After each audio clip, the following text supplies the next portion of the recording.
First name is, excuse me, first name is Donald. Last name is Carter. And I was wondering when and where you were born. We're going to have trouble here, I guess. And what? Do you remember when and where you were born? Well, definitely. New Year's Day, January 1, 1925. Wow. So now you're 100 years old. Yeah, just turned 100 last January 1, right? You don't look 100. That's for sure. Wow. I feel it at times. Before asking you anything about your service in Europe and especially France, I was just curious to know a little bit more about your family background and your childhood, if you remember anything about that.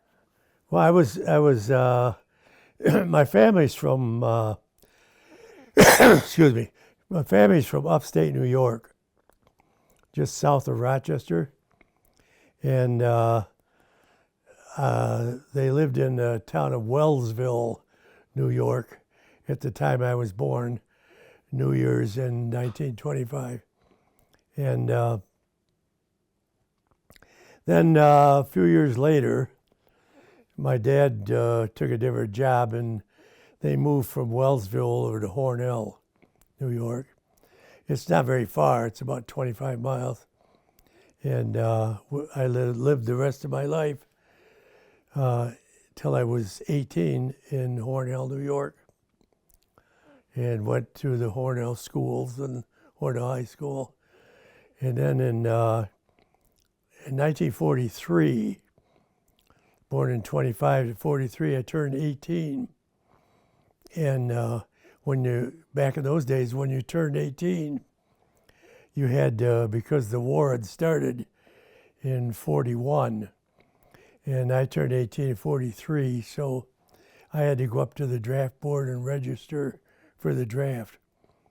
And I still had 6 months more of high school yet, because as I say, I was born, and my birthday's New Year's, and then I wouldn't be graduating from high school till June. So they gave me a 6-month deferment to finish high school. And then at the end of the 6 months, and I wasn't alone, it was practically every boy in high school had to do the same thing. And as soon as we graduated from high school, we had to report into the Army. Now, some of them, I don't remember the number. I'm going to say 7 or 8 of the, it might have been more than that. But of the boys, there was probably 50 of us, 50, 60.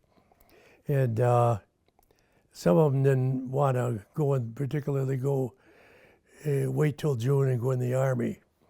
So they preferred to go in the Navy.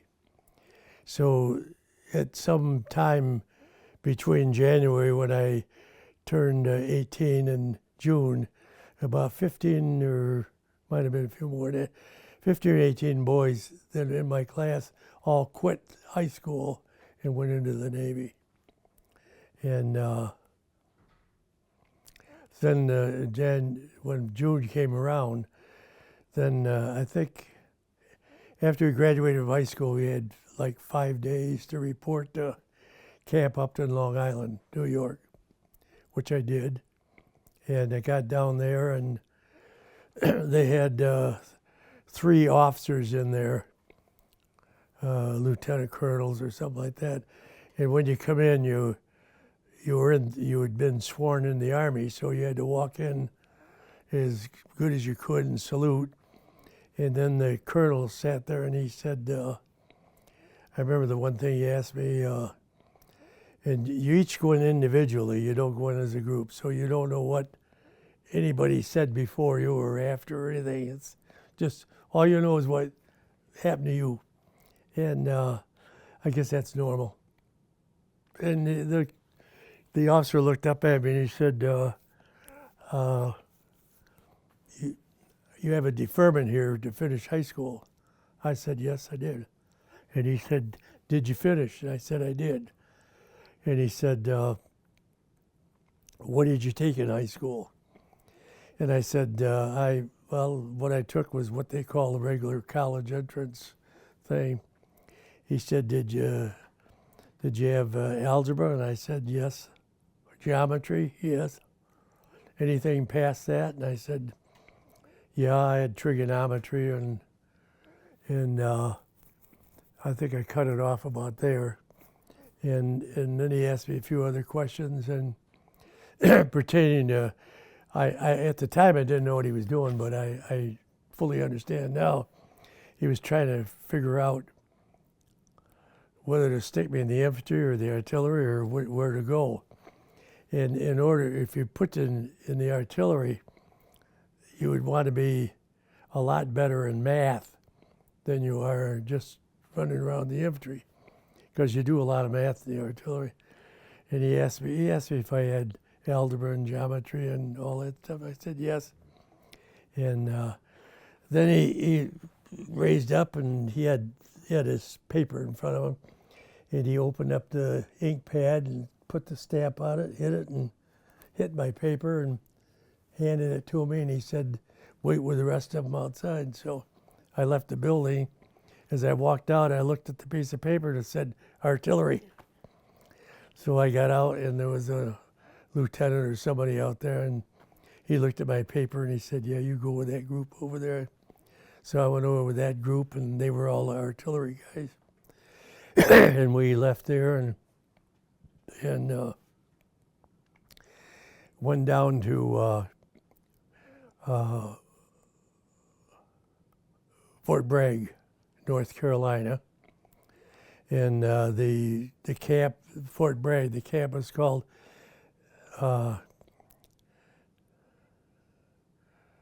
FARTC. We called it farts, but that's what it was.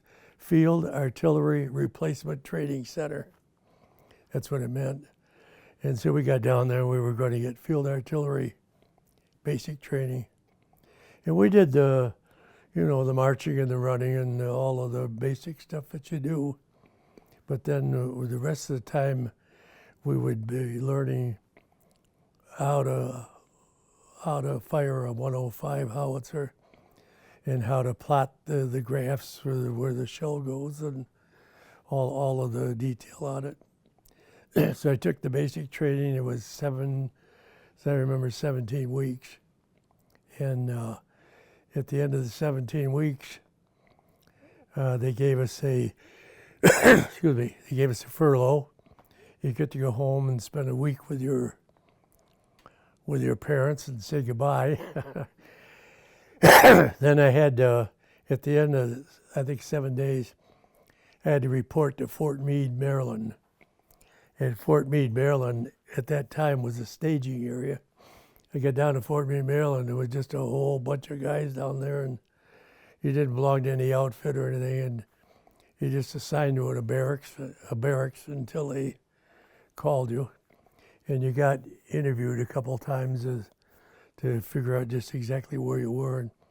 And then after, I think it was a week and a half or 2 weeks in Fort Meade, Maryland, we got on buses, a lot of buses, and proceeded from there up through New Jersey, New York, and went to Boston.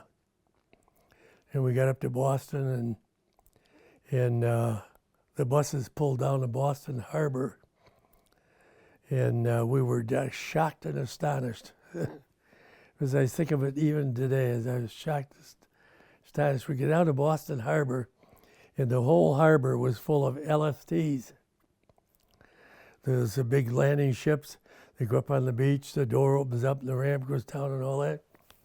There were 50 of them in the Boston Harbor, and they were taking them all over in one convoy to England to use in the invasion. And so we got on the LSTs, and the one thing we didn't know, how would we? And but after, they bussed us to Boston, as I say. We got on the LSTs in Boston. We got on there, and some of the guys were talking, and and they kept saying, we're going across the ocean and this. And they're pretty big, but the problem is they're flat bottom, so they could go up on the beach. And so they don't hold the water very good. They whack around real easy. And so we went up to toward Halifax, Nova Scotia, and the big convoy assembled, and then we zigzagged quite a bit, but we went all the way over to England. And we had a couple submarine scares on the way going over, and then we had when we got over toward England, we had some planes fly over and dropped a few bombs and things like that. But I landed in Falmouth, England, got off the boat and went over on LFT 48, and then we did we got over there about March of the year of the invasion, and we went to three different camps in England, and then we went to one down just south of London, and then from there we got on the boats and went over to the invasion. Before asking you any question about England and Normandy, I just wanted to go back a little bit. You said during training, you trained with the 105 howitzer, is that Yes, right? yes. Did you ever train with the M7 at all, or just with the gun itself? We just trained on 105s, and then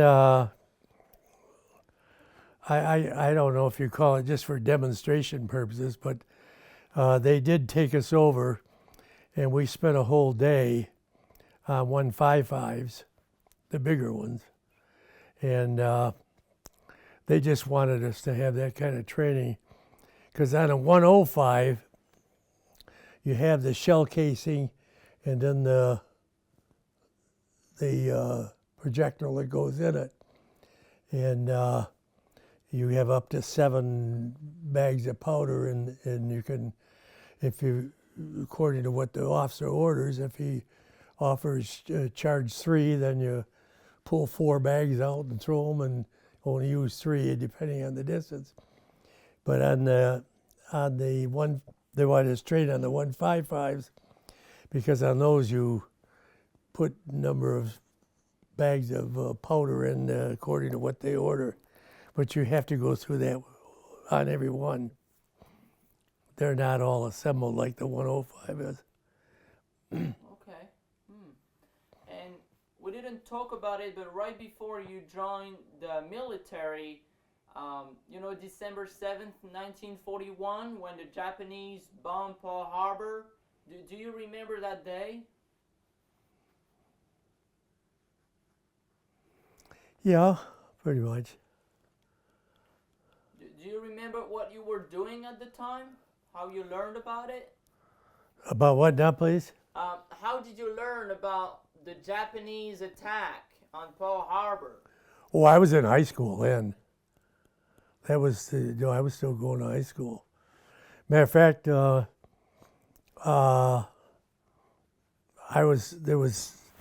lived in this town of Hornell, which is it's not even as big as Libertyville. It's I think like 18,000 people, something like that. And I had a paper when I was going through high school. I had a paper route, and it doesn't matter. But the boss of all the paper boys, his name was Stub Crane, and the Japanese had just bombed Pearl Harbor, and it was coming over the radio and everything. And I was at home, and the phone rang, and my mother and my dad was at work, but my mother was there, and she answered the phone and said, I remember it. He said, "Yeah, he's here. He's here. Let me put him on." And she handed me the phone. She said, "It's Stub Crane. He's head of the circulation for the paper." And handed me the phone, and I said, "Yes, Stub." And he says, "What are you doing?" I says, "Oh, not much of anything right at the moment." He said, "I get up here." He says, I need 3 or 4 boys to stand up on the main corners of Hornell, where we lived." And he says, "We're coming out with an extra paper, Japanese bomb Pearl Harbor and all that." And he said, "You could have the main corner in front of the park." So I got on my bike and rode up to the newspaper, and they had a big pile of the newspaper there, and we were folding them all up, and I walked up to the. I was lucky. I got the main intersection there, right by the park, and I went out in the middle of the street and hollered, "Extra paper! Read all about it! Japanese bomb Pearl Harbor!" And then the people would stop and give you the quarter out the window and give them a paper. And it was a pretty good day because I think the paper sold for 7 cents, but something like that. But nobody was, because of the turmoil and the bombing and everything, nobody was interested in the other 18 cents. So they were just handing you quarters or whatever. I made pretty good money that day. So you were selling newspapers. Hmm? So you were selling newspapers. Yeah. Yeah. Oh, yeah. Of course, that was, I was only, at that time, I was only 16. So I couldn't get drafted or anything like that. I sold the newspapers just as, till the end of the day, and did pretty good. Nice. And then we were very concerned when it all happened because we didn't know anything about deferments or what's going to happen. We thought we might get drafted the following week and away we go, but they had a draft board there, and the draft board announced that any seniors in high school, or juniors too, I suppose, but seniors in high school that had turned 18, they weren't going to touch them at 18. You would be deferred until you finished high school. So that's what I did. Okay. And now to go back to England that you were talking about, you arrived in March 44, is that right? In March 1944? Mm-hmm. Yeah? About that, I think. And March or April. March or April? Maybe 1st of April. Okay. Then we landed in Falmouth, England, which is right on the channel. And then they put us in a troop train and they took us up to some other town. I can't remember the name of it. And they had an army camp there. And then for some reason, which I never did figure out, they took us, we were there a few weeks, then they took us over to Barry, Wales, which is part of England, and we were there for quite a little while. And then after we got done there, about 2 weeks, week and a half, 2 weeks before the invasion, they brought us by train down to some city south of London, right near the English Channel. And then from there we went down to, and I got on the boat. And in England, you were talking about those different camps that you stayed in. What would you do during that time? Would you train even more? Mm-hmm. Yeah, not a lot because we didn't have the camps we were in didn't have that equipment in it. You know, we didn't have artillery pieces. We didn't go out and fire 105s or 155s or anything. No, it was just mainly waiting. We went out and did a lot of exercising, and they really tried to get us in good shape. We wanted to get a path in the London, but they weren't they weren't giving out passes into London. Yeah, England was busy at the time. A lot of people over there. Oh yeah, they had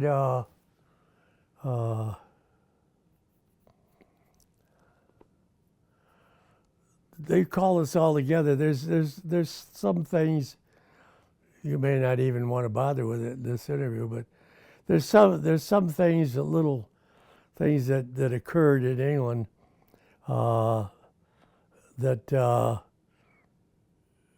I almost forgot it, but it's coming back to mind. And when you take a country as small as England and you dump millions of American soldiers in there, that can cause a lot of turmoil. And I remember we were all called together one day, and I have no idea whether this is true. I think it was. I don't know the reason why it wouldn't be, but we were all called together. Now this is a lot of guys, thousands in these camps, and it's just there's too many, and everything is overbooked, and we even had to wait our turn to eat, all that kind of thing. But the word went around. Now to this day, I don't know if there's no way of ever knowing positively. I think it's I believe it's true, but it's the rumor went all around the camp that some African American black soldier in London had raped a British girl, and they told us that if there's anything I won't stand, that's it. And they said that they went in and told Eisenhower that this guy had raped a British soldier, and Ike said, shoot him. Yeah, we've heard about those. That was some also in France, pretty much. Yeah, he just told him, shoot him. And in wartime, with a supreme commander, 5-star general, as Ike was, why his word is, we were told that through the whole war, his word is law. If Ike says hanging from a tree, that's what you do. You don't bother with the court martial, he said it, the way you go. It's wartime. Don't know anything about that, probably shouldn't even brought it up, but No. It did occur. They said that happened. They said, shoot him. Yeah, it is interesting. It is very interesting to talk about it. Yeah. So, when were you assigned to the M7 and the 4th Infantry Division then? I landed. I went over. We went down below London, and we were in the camp down there just brief time, and then we went on down to this port, and we got on the boat, and at that time, that whole time, there were certain divisions that were landing in Normandy, and the 4th Infantry Division was landing at Utah Beach. At that time, I was not in the 4th Division, and I was the whole bunch of guys were down. We get on the boats. We go down to the channel, and then as it becomes possible, then they get a chore at the channel. But we went down there and we sat off the shore, Utah Beach, for I didn't land on D-Day. I don't tell that. We sat off the shore for 2 or 3 days, about that. Watched the whole shebang, watched the Navy ships shelling the whole thing. But we didn't go ashore because I was in the artillery, and this is what we were told. I was in the artillery. If there's anything in the invasion, the first couple 3 days that you don't need, it's artillery, because you got all these Navy ships doing all the firing. All of the firing you ever need, the ships were handling it. So as soon as they got in a little ways, and the ships couldn't accurately tell where they were shipping, then us guys got off the ships and down those rope ladders and got into the small craft and went ashore. And then I went up and joined our tank group. And I was delighted because I was really delighted when I went to I knew my training, basic training, was on a 105 howitzer, and 105 howitzer is those cannons that they have the back end that opens up like this, and then you dig them in so it doesn't back up, and then you close the trail, hook it on the back of a truck, and tow it to the next place. They hadn't told us any of the details, but I was going in with the 4th Infantry Division, and what I actually was when I landed was a replacement, and I wasn't first line in. I had never been in the 4th Division. I wasn't first line, but they expected a certain number of casualties, and so I was one of them. And we landed, and then we went to this field, and they had a whole bunch of foxholes dug there, and we just kind of sat in the foxhole till they call your name, and then you get on a truck, and I was there about 2 days, and they came over, and some sergeant hollered, "Carter," you know. So I got up and went, and with a whole bunch of other guys, they got on the truck and went up to the 4th Infantry Division, 44th Field Artillery, and they pulled the truck up, and somebody else had a clipboard there, and they hollered a couple names, and we jumped off the truck and went up and reported in. And I reported into the 44th Field Artillery, Battery B, and went up and saluted the captain, and we joined the group. And I was never so delighted when I went up. The captain, he wasn't out in the open. He was over there in the bushes. Went over and saw him, but to get over there, we went by these 4 tanks, and I was never so delighted to see that it was self-propelled artillery, and I wasn't going to have to dig it in for the rest of my life. So we went over there, and I was assigned it was all brief and everything. He just said number 2. So I went over to number 2 gun and took my duffel bag over and threw it on board. And what they do, they land an invasion with a absolute minimum, and then you add a couple guys to each one, so somebody can sleep while the others are working. And I got on number 2 tank and reported to the sergeant and was a part of the crew for the rest of the time, except on into the war. After the war had gone on for quite a while, then things move around, and they move this guy and move that there and everything. And by the time at the end of the war, I was the tank commander, and I just kind of moved up to sergeant. And you started as a private or a PFC? Pardon? Do you remember if you started as a private or a PFC? Do you know? Oh, basic training or private. Yeah. And then when I went overseas, I was a PFC. And then when I landed in the invasion, I was PFC, and then I moved up to corporal. And then on down, I moved to sergeant. when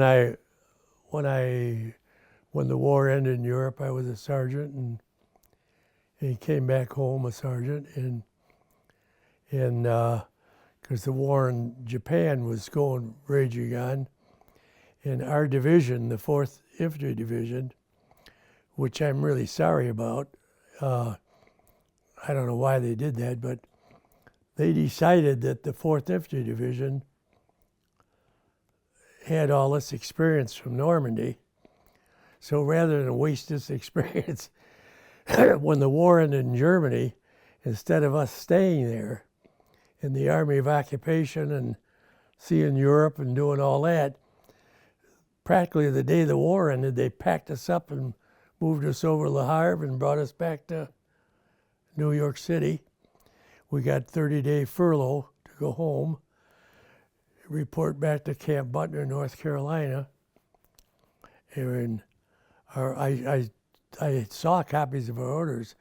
We report back to Camp Butler, North Carolina, reassemble, bring in people that were short here and there, proceed to San Francisco, proceed to Okinawa, and the 4th Division will lead the invasion of Japan at the seas of Tokyo.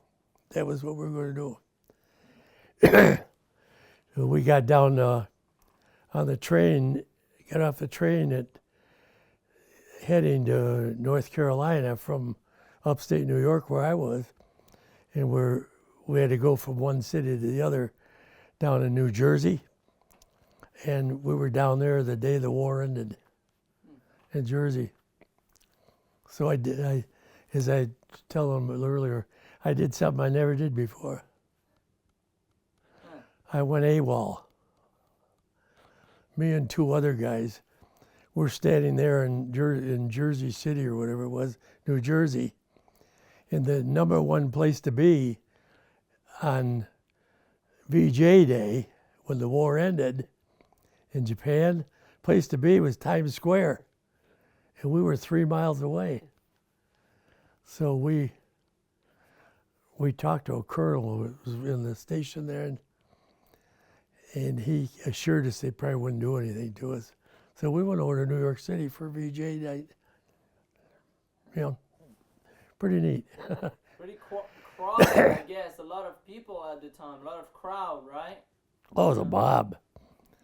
But when we went to Camp Butler, North Carolina, and we were supposed to be there this day, and we didn't arrive till the next day. And they didn't even say a thing. They didn't do anything, didn't say anything. And, well, I think they mentioned it, but it is, you know. Did you have fun in New York? Oh, yeah. So you were talking about landing on Utah Beach, D-Day +2 or 3, around that? 2, D +2. Could you describe me a little bit more your landing on the beach and what you've seen around you? Well, yeah, when we landed, they had brought this boat up. There were a lot of guys there, and we didn't land on one of those LSTs where it goes up and the thing opens like that. We just arrived at the beach because we were coming in to join the troops that were already there, and we went down the rope ladders on the side of the ship into smaller boats, and they took us in. And by that time, the regular guys that landed with the 4th Division when on D-Day they were already in 2 miles, probably 2 miles inland. But there was still plenty of people on the beach, and we walked through the sand over the other side, and then they trucked us up to the trucks and took us up to where the division was, and they were right up in this town of St. Mary-Glise. That's where we joined up, and I'll never forget it. We got up to St. Mary-Glise, and the not important probably, but the main center of town had a town square in it, and there was a church on the corner. And the steeple of the church, there was a paratrooper hanging, where his parachute got caught in the steeple, and the parachute was hanging down, and he was on the bottom of it. He was still hanging there. A couple days later, well, they couldn't stop the war to get him down. So, but what had happened? He got caught, and the parachute got caught before he hit the ground, and he just died. I guess they shot him right up there. And I've been told, we went back quite a few years later, and the parachute was still hanging from the building. And then on the bottom of the parachute, he's not there anymore. They got a dummy, American soldier dummy hanging there. And it's kind of a reminder of what happened. Yeah. I don't know if it's still there today, but it was then. It is. It's still there. It is. Flo and I are giving tours, in Normandy, and we go very often to Sainte-Mère-Église, and there's still Parachute's still there? Yep. Yep. Still there. Yeah, they said they were going to keep it there as a memento. Yeah. Yeah, I've been back, and the shit I showed you there. I went back. They had years later. They had some company out of Texas does homeschooling for people that don't want to send their kids to school, and they teach them at home. Well, I got one next door. The people who live right next door to me here, they have 5 kids, and she homeschools them. They don't send them to school. And but they didn't have anything on World War II. They wanted the whole story of what led up to it and what happened in it and all that kind of stuff. And so they wanted some, this outfit from Texas wanted some guys to go over there and tell a story. And don't ask me how. I don't, to this day, don't know how they got my name, but they called me, the phone rang one day, and I answered the phone, or my wife answered and gave the phone to me, and it was this man from Texas, and he runs homeschooling. And he said that we've had a lot of requests to tell the story of Normandy and D-Day and World War II and what happened and everything. So we're going to do it. And we're going to, I asked him where he got my name, and he never did tell me, but they had a Canadian and a British and American, and I was the American. Nice. Great trip. Yeah. That's a big trip. Great trip. Yeah. Yeah. And we went, they took us over to, and you could bring your wife with you too. And they took us over to Normandy, and we stood on the beach and at Sainte-Mère-Église, and we told the story, what happened and everything. So, when you were assigned to the M7, you were just talking about it. What happened next? Where did you go from there? Well, we were way off the beach, probably 10, 12 miles. And what we did, we went on the beach. The 4th Division's role, their job, was to see the Utah Beach was up here, and then Omaha Beach was down here. And 3 divisions landed here. That was going to be the main invasion. The 4th Division was to land up here, go in, make a right turn, and get that port of Cherbourg before the Germans blew it up. That was our job. So we'd come in and gone, and they made the turn to go up, and that's about the time I joined them. And we went all the way up to Cherbourg and got moved into town, and That's where I got my flag, and we got down to the port, and the Germans had blown a couple of the big docks up and everything, but we got all the rest of them. I think there were 8, if I remember. And but we had to have those because you can't bring those boats in to a beach and unload artillery shells and gasoline and food and all that kind of stuff. You just can't do it on a sandy beach. You need a port. So our job was to go up there and get that port, which we did. Before talking about Cherbourg, do you remember anything else before getting to the port? On the way, you know, making your way with the 4th Division all the way to Cherbourg? No, it was just fighting all the way. And we just, of course, I was pretty new at it then, and all we did was they told us where to aim the gun and what shell to put in and how many charges, and we just kept shooting and shooting. And then we got into town, and that's where we went down the town square, and I got this flag. So, could you tell me a little bit more about the M7 and how many crew members and what's their job and what's your job on the M7? M7 is a. Whoa. Oop, I forgot I got that. No, it's all right. Gotta put it in your pocket right here. Yeah, put it in my pocket. He's getting it. He's gonna bring it. Your son is taking. Oh, you're going to get, he's getting it? Yeah.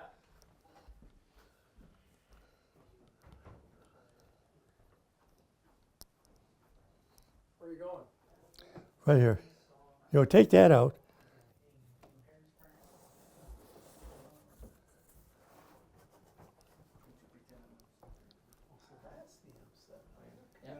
So let's.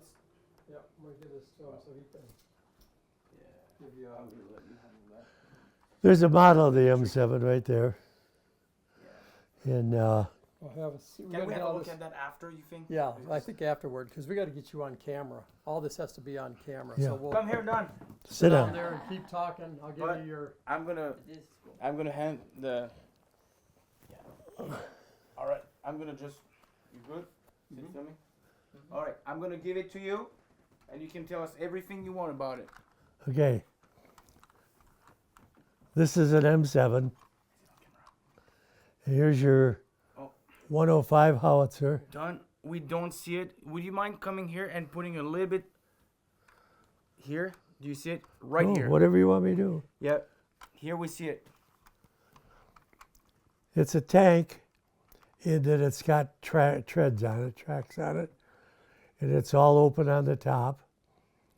It's actually basically a Sherman tank with no turret or anything on it. And here's the, over here,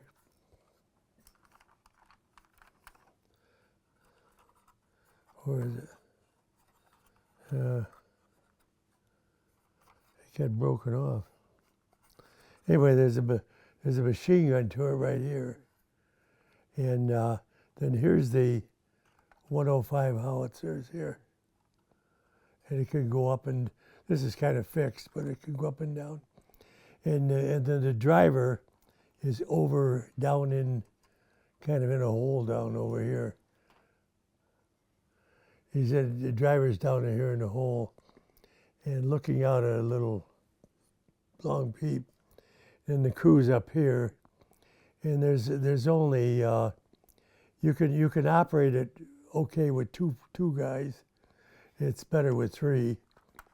One picking up the commands and all that, and then one works on one side of the howitzer, the other works on the other side of the howitzer. The one on the one side moves the barrel up and down, and the one on the other side moves the barrel this way. And the lieutenant is over there, and wherever he's in his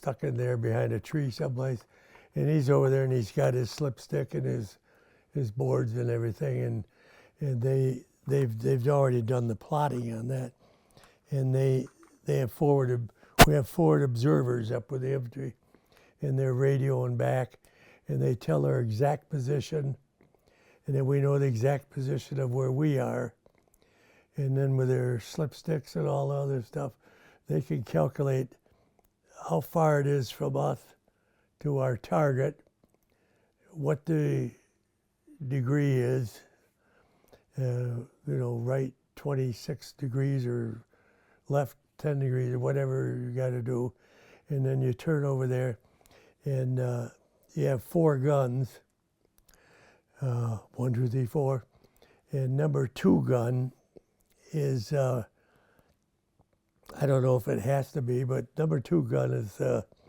is the gun. If you've got a target over there, and you just come up to the target, you got your guns back here, and you got your target up there, and you're up there looking at the target. You have no idea how many charges you got to put in the shell to get up there. Through experience, you can get a rough idea. So they'll say, lieutenant up there will say, to get the shell from where our guns are up to there is probably going to be 4 charges. And so the other guy's on the radio, and he'll say, battery adjust. That means get ready. And that's coming in speakers in our headphones. They say shell, HE. HE means high explosive. And, or they have other shells too. Then you they have racks inside. Racks inside here. And you just pull a HE shell out, and it'll say charge 4. And so you take the top off the shell, just pulls off, and there's 7 charges in it. So if you charge 4, you take 3 of them and you just pull it over, and they're on string, rip it off on the top, which is sharp, and throw them wherever you want to throw them, and then put the shell back in, and then he'll say fuse quick, and the fuse, we all had our little wrench in our thing, and you just put the wrench over the top of the fuse and turn it to where it explodes immediately upon impact, or you can have it explode a little above the ground, or all that kind of stuff. So you just set the fuse. Well, I think they're all set the fuse quick anyway. So you leave the fuse, put charge 4, and then you take a hold of the shell, set it up on the track here on the back, and the other guy that's operating the gun will just take a handle and go like that, and you just shove the shell in all the way, and then he pulls the handle back, and that goes across the back of the shell. And then there's a pin in there that's going to fire it. And then down here there's a rope hanging off with a little handle on it. And you wait for the lieutenant that comes in the earphones, and that'll be the other guy standing back here, and he'll just say, when the lieutenant gives the word, he'll say fire, and the guy on the tank says fire, and he just takes the thing and boom. Just gonna wait just a few seconds for the phone. Don? He's walking on it. Oh, he's going out there.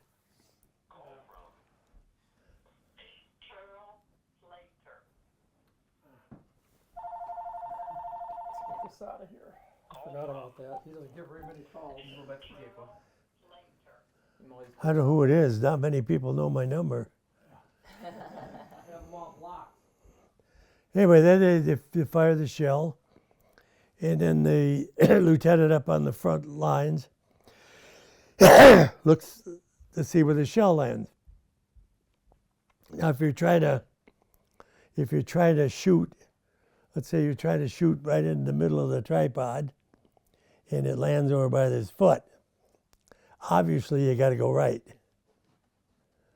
Yeah, from me here, right. And this is mental. They just learned to do this at the artillery school. There isn't any book or anything that tells you, but he'll say, right 7, or from experience, right 4, right 7, and then we just sit the things on the tank. You just sit there and you turn it over 7, and then move the thing back over till it comes straight again, and that moved the barrel over there, and then he'll holler again and say fire number 2, and we've already got the shell ready. Shove it in, fire and let it go. And if it's right on target, then he may tell you to fire for effect. He'll tell you how many to shoot, or he may have you move again, or whatever you got to do. If it's fire for effect, he'll say 5 rounds, fire for effect. So you sit there and you put a shell in, fire it. Put another shell in and fire it. You don't wait for his command or anything, unless he tells you to. And thank you so much for all that description. Oh, do you want me to put it out?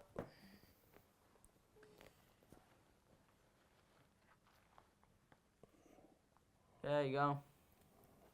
Nice. I'm gonna put it back up here. Nice.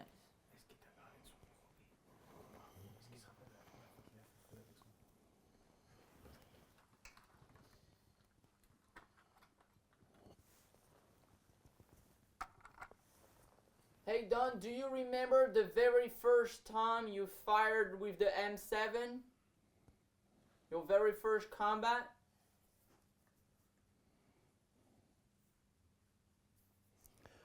You mean they fired the tank? First time we fired? Yep. When when they drove us up to meet the 4th Division guys, and I went down and reported to the captain, and I was assigned a number 2, I remember number 2 gun. Because when you land the invasion, you land real light. You know, you don't really have enough people for somebody to sleep or while the others are working or anything. You're laying real light. So this adding another guy to each crew is normal, because you might even add 2, so somebody can take a nap and, you know, that kind of thing. So what was your question now? For the first time Your first combat, the first time you fired. Oh yeah. Yeah, it was part way up to Cherbourg, and we went over and reported to Captain Paddock, and I got assigned gun number 2, and I went right over to gun number 2, and I just left my bag there, and they take it someplace, and I went over, and Lieutenant Young, the 2nd lieutenant, went with me, and there was me, and there was other guys too, and I think we had 1 more for each tank, so there was 4 tanks. There was me and 3 others. So he took me over, and he said that, I don't even remember his name, this is Captain so-and-so, Sergeant so-and-so. He's your tank commander.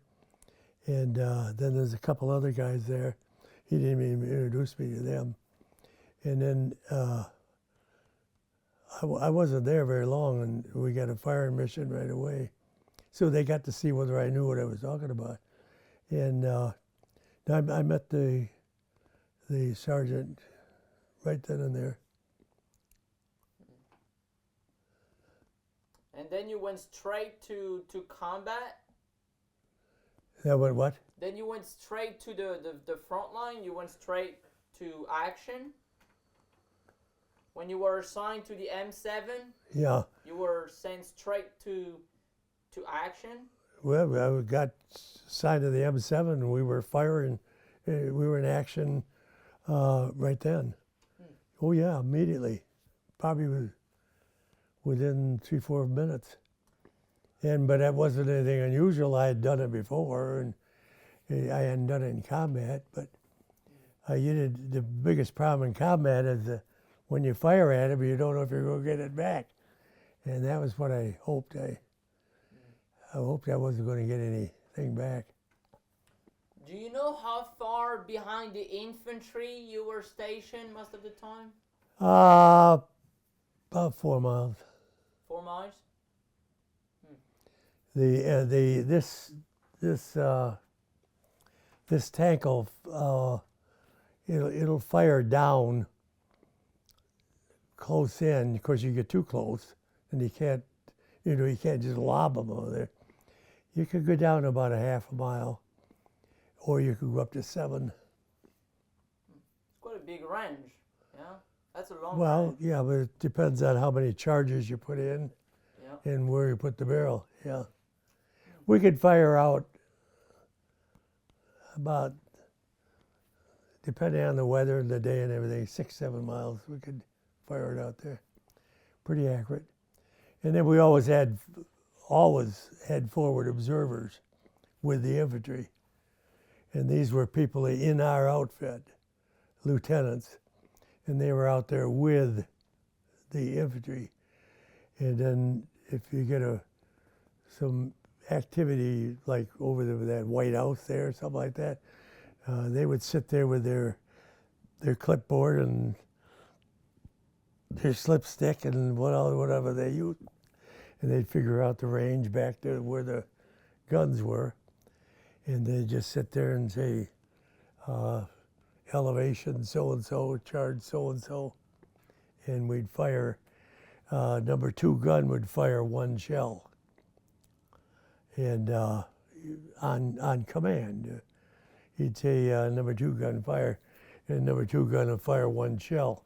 There's no use all 4 guns firing to the wrong position, so you just fire 1 shell out to see where it's going to go, and then you go left, right, up or down from there.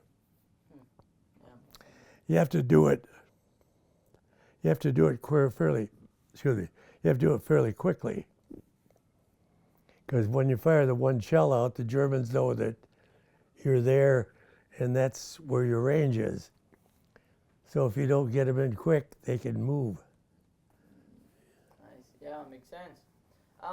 You were talking about Cherbourg. What do you remember about Cherbourg? Not much. We weren't there that long. We just, our job was just to get up there and capture the town and get rid of the Germans. And the Germans left before we got there anyway.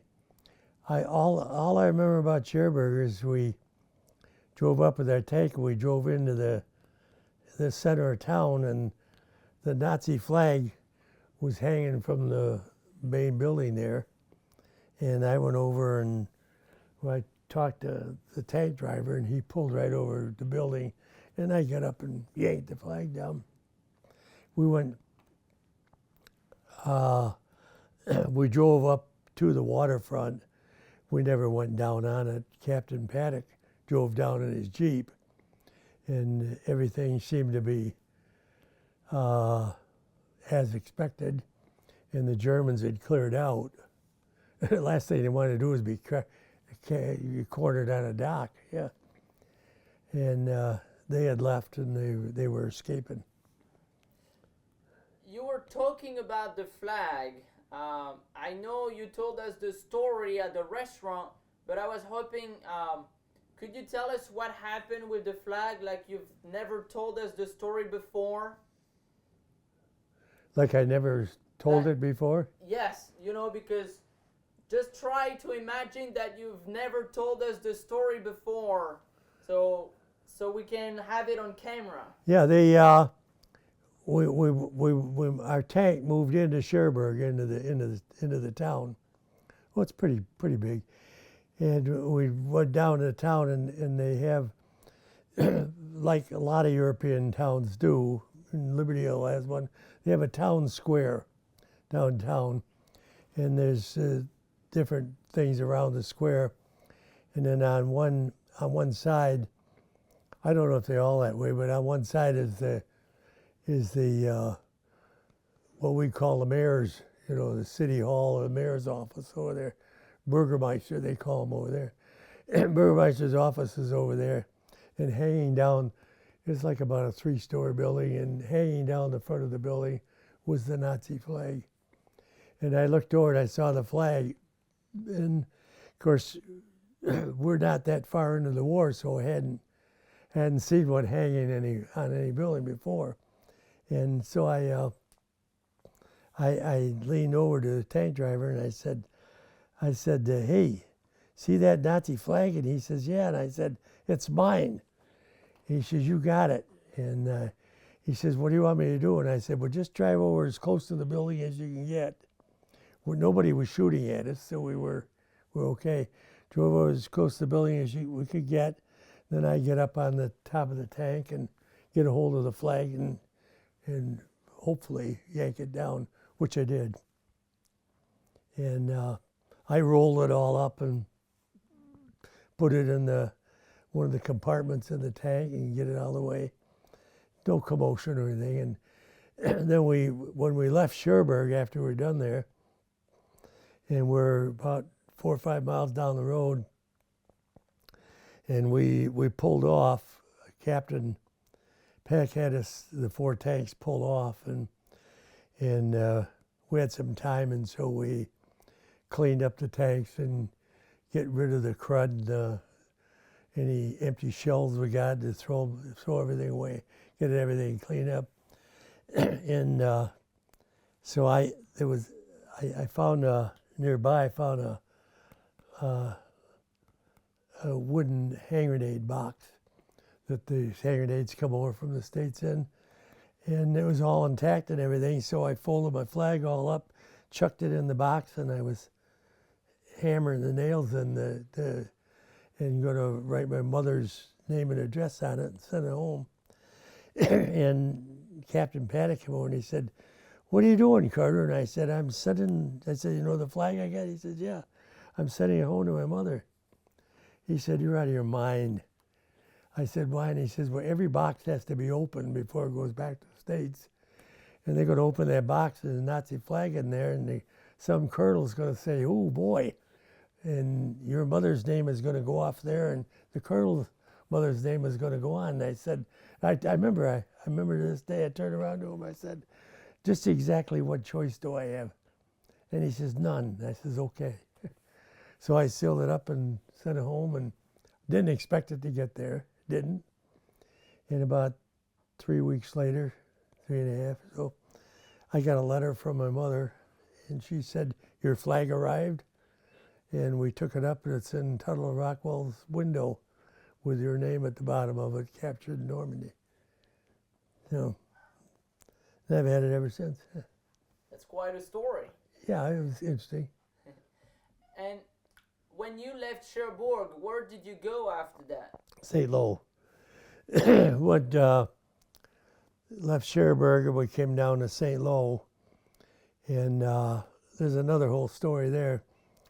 You see, the Germans, these things we didn't know, but we found out later. The Germans,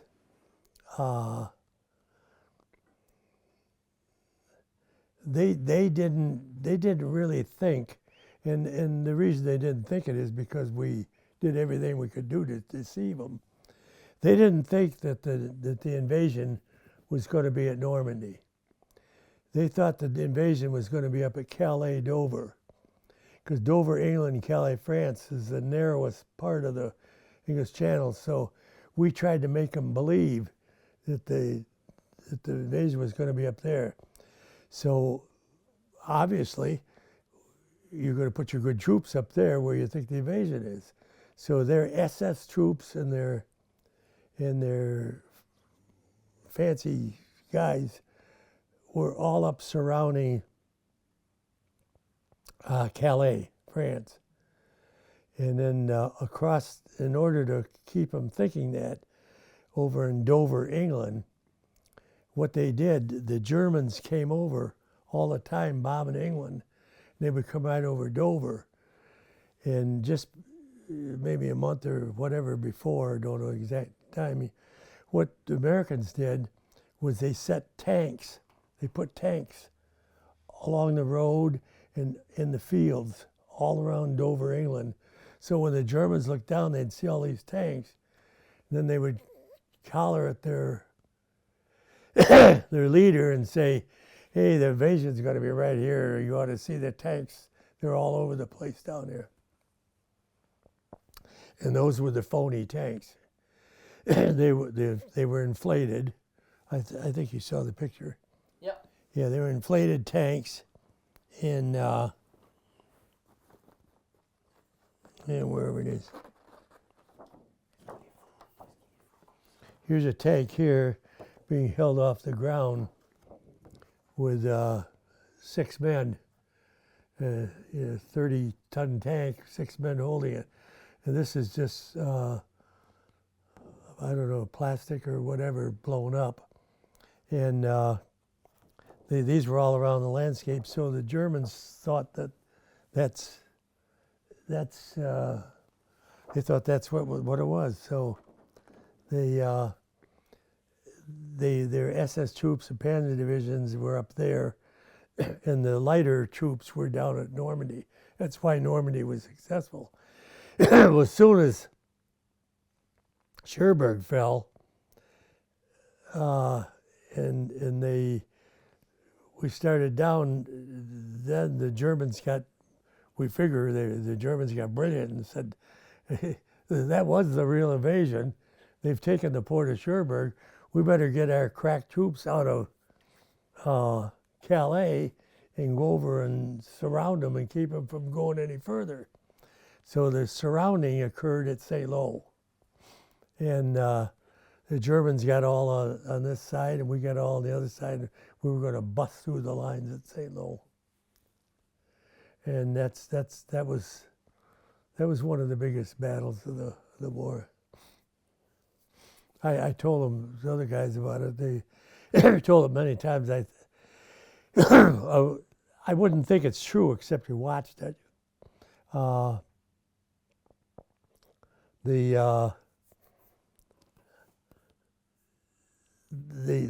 had their good troops up at the Germans up at Calais, Dover. So they finally pulled them out and moved them down. And they apparently figured that we were going to bust through at St. Lo, so they surrounded St. Lo. And the 8th Air Force out of England was going to come over before we invaded, before we went through St. Lo. They were going to just bomb the crap out of the German side and get rid of as many of them as they could before we busted through. So the Germans brought their troops out of Calais down and they surrounded St. Lo. Well, then the Air Force general in England that commanded the Air Force went into Eisenhower. I didn't hear any of this or anything. This is what we were told. He went into Eisenhower and told him that we're going to bust through the lines there. So we've been, all the bombing we've done, we've been sitting in England while they go and bomb, but we'd like your permission to come over and we'll station ourselves around St. Lo and watch the effectiveness of the bombing. So Eisenhower told him, yeah, go ahead. So he brought his guys over. I don't know how many there were, but they brought his staff over, and he and his staff sat there just outside of St. Lo and watched the effectiveness of the bombing, except only one thing happened. The lead bombardier that was bringing the bombers over, a whole column of them, to bomb the front lines of St. Lo and break up the Germans as much as could, miscalculated the road that he was supposed to go down. Instead of lining up and going down this road, he lined up and went down this road. Killed General McNair and his whole staff. that story's been out there for years. Yeah. Got them all. We stood there in the 4th Division and watched the whole thing. Yeah, they said that he was killed by enemy fire for a time, and then they finally admitted that he was killed by friendly fire. Yeah. He's buried in Normandy. Huh? The General McNair, is buried in Normandy. Oh, okay. Yeah. Yeah. And then for that Operation Cobra, you launched the attack after the bombardment. Was that what it was, Cobra? Yeah. Well, Cobra, we did the big attack at St. Lo, and we busted through the German lines, and we were part of it. And I wouldn't say we led it or anything like that. We were part of it, and we went all the way across to Paris. And It took a while, but we got to Paris, and that's where my other story comes in, where they were going to bring Charles de Gaulle in and parade down the Champs-Élysées in Paris with him leading the parade and all that. And we got over to Paris. I do know this is true. We got over to Paris, and the generals who were running this whole thing said that the 4th Division, which landed in Normandy and St. Lo and all, took Cherbourg and all that. By the time we got down to St. Lo, we were a filthy, grimy bunch. And he said it wouldn't look good in a historical picture of leading Charles de Gaulle down the Champs-Élysées with this grimy bunch behind him. So they sent us out into France, and they brought in the 28th Infantry Division, which was just landing at Le Havre, and they brought them into Paris, and they're the ones that marched down the street. Never heard a gun go off, but they marched down the street. It's okay. And before talking about what happened after, I just had a question about Normandy. Do you remember the hedgerows? All the hedges we have in Normandy? Oh, sure. Definitely. Positively. A lot of the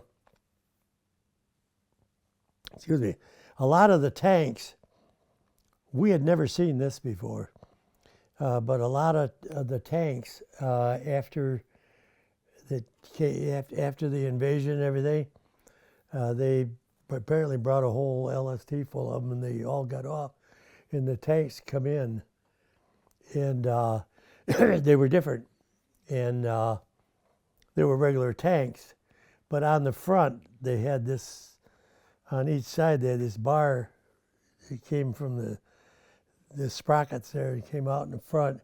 Then they had a big blade on the front, like a bulldozer blade, and they brought the tanks in. And when there was a hedgerow, we got into all this hedgerow country, and there was a hedgerow there and they wanted to get across it or into it or whatever.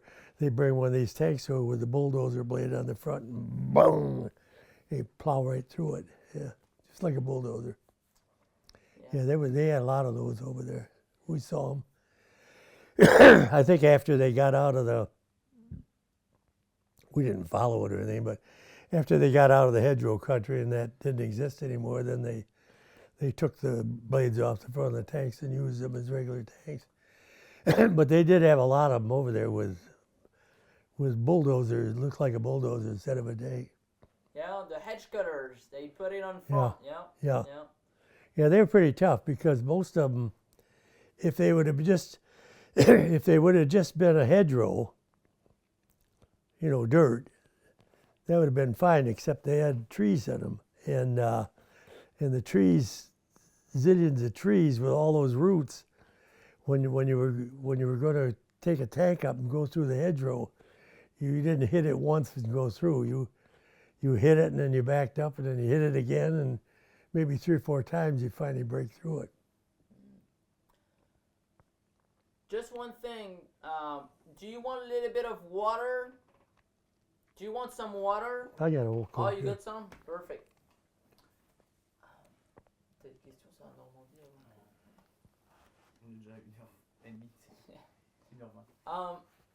After Paris, your unit, the 4th, was sent to the Hürgen Forest, right? Do you remember the Hürgen Forest? Hürgen Forest? Yeah. Yeah. It's hard not to.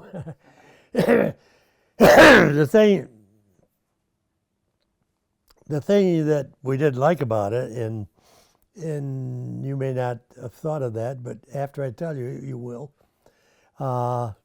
We didn't like to fight in forests. If you're fighting, you like to fight in an open field. Number one, you can't see the enemy, but the biggest problem is that the shells, instead of coming in and coming down and hitting the dirt, they go off in the trees. You know, they hit a branch of a tree, and like here, if they fired a shell in here, instead of hitting the ground out here, it'd probably explode 30 feet up there when it hits the top of this tree. And we didn't like that, because that could come right in the tank. Our tanks, as you see, didn't have our tanks didn't have turrets in them. I mean, you know, that covered the top. It was all open. So we didn't really want that to happen. And is there any moment over there where you were under heavy artillery fire? Where we were under heavy artillery? Oh, yes. Oh, yeah, more than once. Several times. We just, a lot of the times, if, it didn't do it a lot, but the tank, I don't know if they did that intentionally or what, but the tank was, it was just high enough here. I don't think that was a plan, but it was high enough here so you could shinny under it, under the tank. As a matter of fact, a lot of times we slept under there. We'd put a piece of canvas down so the earth might be damp or something. We just put a canvas down and crawl in on the top of it and sleep under the tank. If there would be a lot of ifs on that. We'd have to know that there was not going to be any action or anything and all that kind of stuff. But we'd shinny under the tank, sleep under there. Because of that artillery fire, did you lose any men in your unit that were maybe wounded or? From as a result of enemy fire? Oh, sure. Yeah. I don't know how many.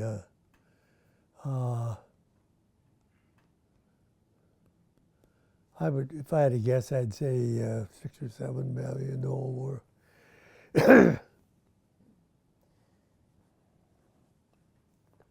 by any chance, do you remember the names of the comrades that were in the same tank as you? Do you remember their names?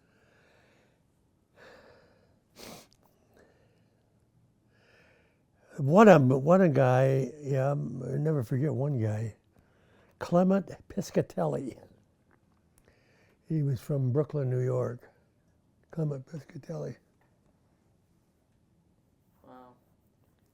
Wow.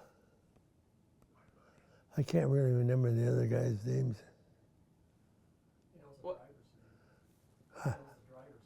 Oh, what's the name of the driver? Rufus Angel. And so what do you remember about those two gentlemen The two gentlemen? that we just talked about? Rufus Angel was a good guy.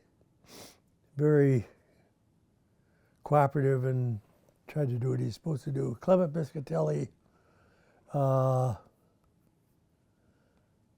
he's a troublemaker. He's a total unadulterated troublemaker. If there's a rule, he broke it. He even stole food from it. you know, he has his food and he'd disappear and he took it. He wasn't honest or trustworthy. Nobody liked him. And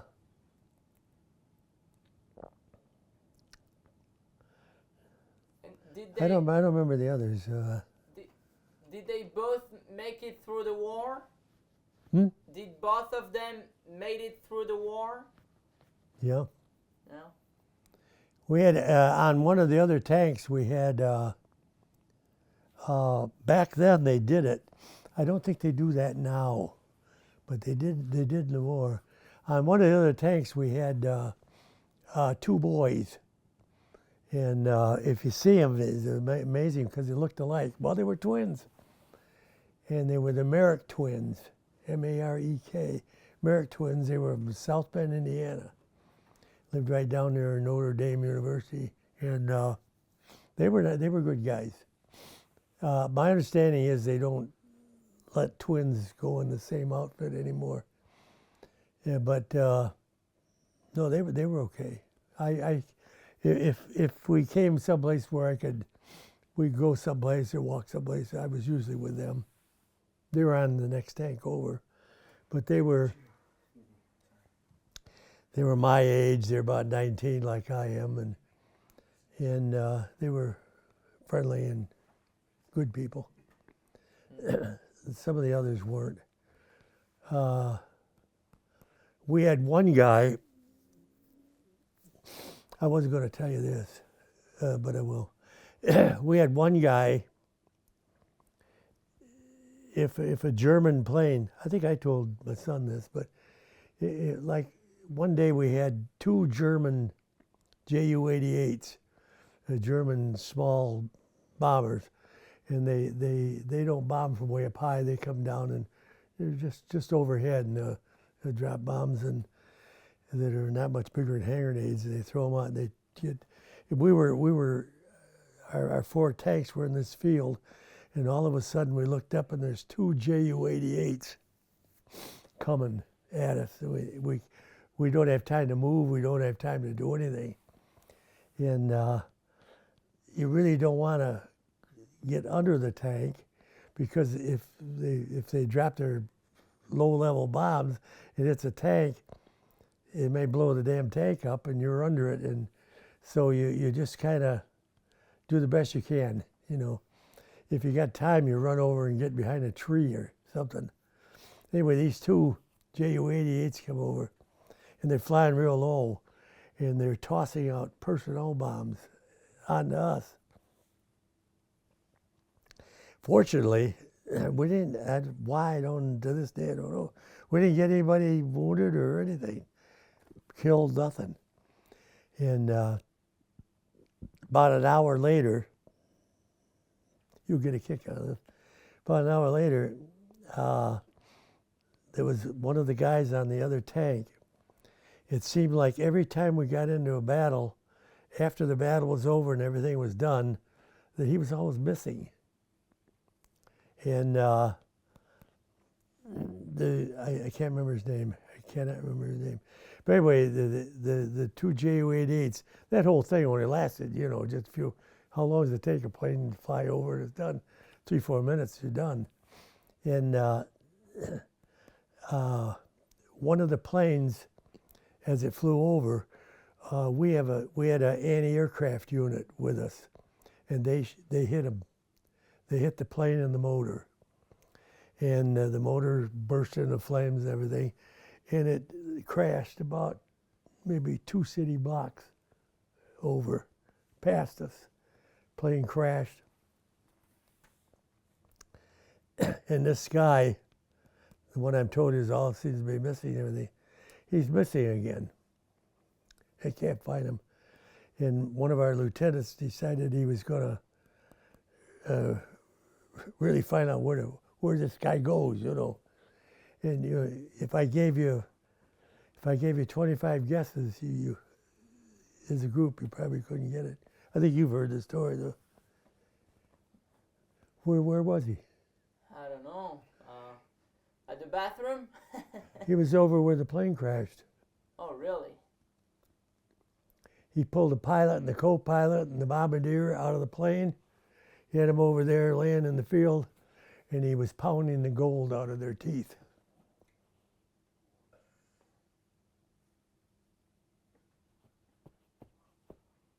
He had a whole sack of gold. Yeah. That's what he did. If you come out of any person got killed, he'd get that gold. And when the plane crashed and this happened there was probably a lot more to it than I know, but Captain Paddock found out about it. Wow. And guess what? I don't know. He was not in our outfit anymore. Paddock had him shipped out. I don't know what they do to people like that, but the MPs came and took him away. Wow, that's quite a story.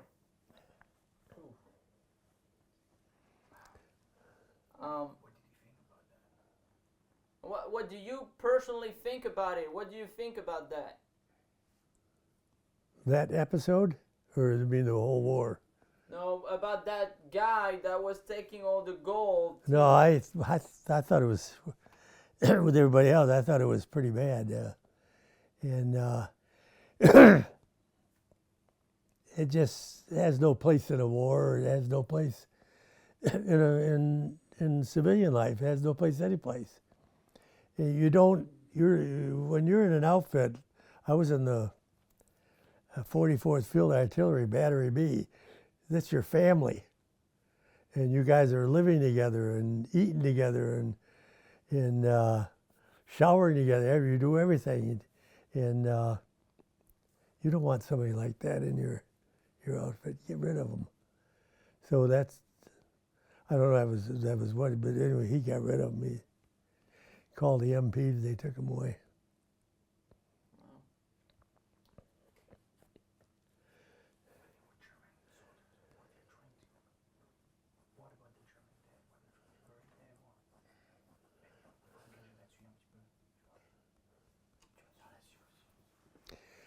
I don't remember anything real interesting.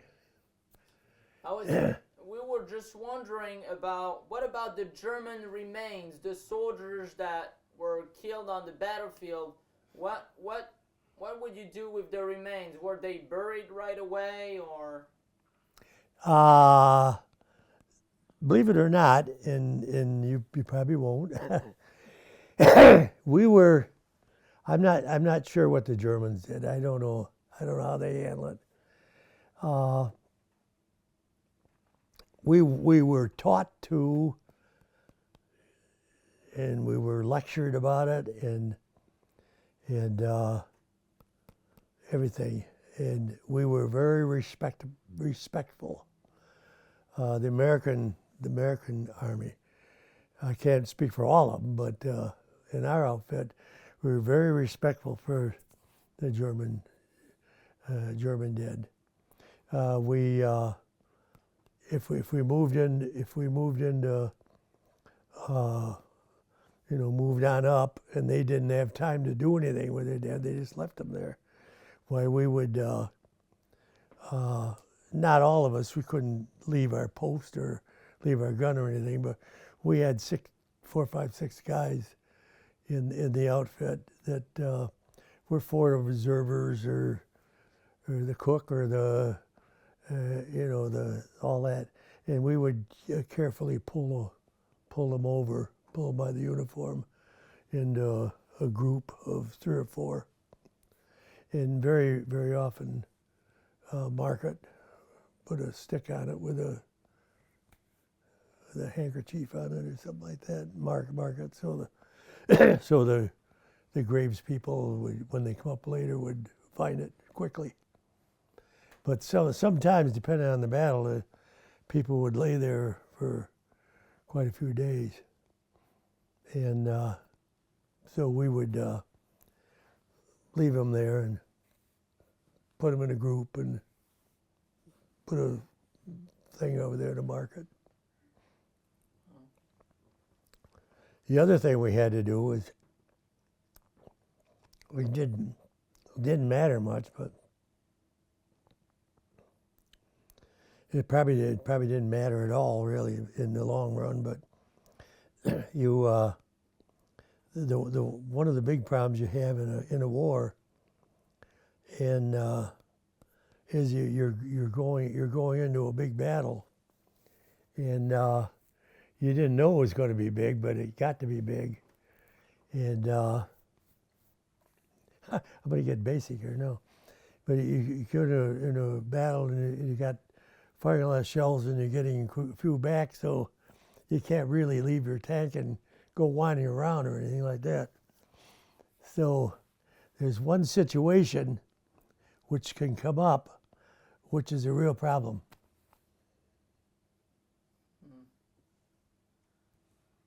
Anybody? I don't know. What do you do when you have to go to the bathroom? That's what I was saying. That got to be a problem. Yeah. Huh. The last thing you need in the middle of a battle is a bowel movement. What do you do?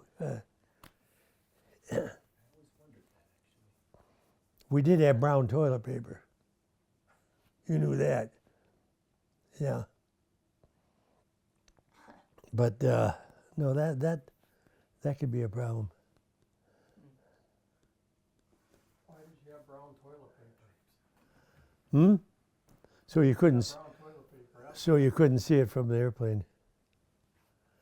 If you had a spot designated as the toilet, and everybody went over there and did their business, and left a lot of white toilet paper over there, you get to the point where you spot it with an airplane, and they didn't want that. So we had brown toilet paper. Yeah. Minor point, but Oh, that's interesting. yeah. Do you remember? Do you remember anything else from the fall 1944 in the Hürtgen Forest? The what, please? The Hürtgen Forest. Hürtgen. Hurtgen Forest. Hürtgen Forest.